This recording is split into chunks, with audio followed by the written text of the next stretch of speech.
বেনি মাধব, বেনি মাধব, তোমার বাড়ি যাব। বেনি মাধব, তুমি কি আর আমার কথা ভাবো? বেনি মাধব, মোহন বাঁশি তমাল তরুমূলে বাজিয়েছিলে। আমি তখন মালতী স্কুলে ডেস্কে বসে অঙ্ক করি, ছোট্ট ক্লাস ঘর। বাইরে দিদিমণির পাশে দিদিমণির বর। আমি তখন নবম শ্রেণী, আমি তখন শাড়ি। আলাপ হলো বেনি মাধব সুলেখাদের বাড়ি। বেনি মাধব, বেনি মাধব, লেখাপড়ায় ভালো, শহর থেকে বেড়াতে এলে। আমার রং কালো। তোমায় দেখে এক দৌড়ে পালিয়ে গেছি ঘরে বেনি মাধব। আমার বাবা দোকানে কাজ করে।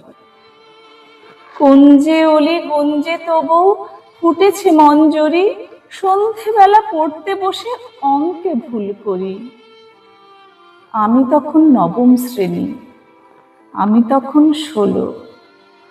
ব্রিজের ধারে বেনি মাধব লুকিয়ে দেখা হলো।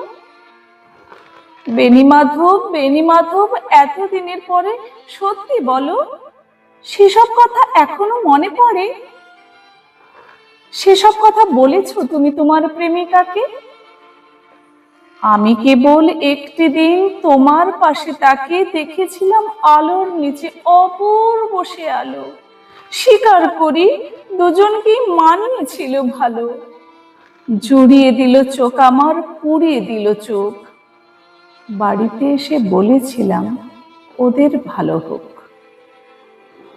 রাতে এখন ঘুমোতে যাই একতলার ঘরে। মেঝের ওপর বিছানা পাতা, জ্যোৎস্না এসে পড়ে।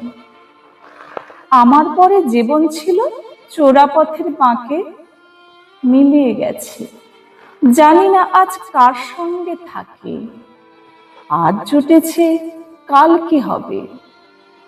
কালের ঘরে শনি, আমি এখন এই পাড়ার সেলাই দিদিমণি। তবু আগুন, বেনি মাধব, আগুন জ্বলে কই? কেমন হবে আমিও যদি নষ্ট মেয়ে হই?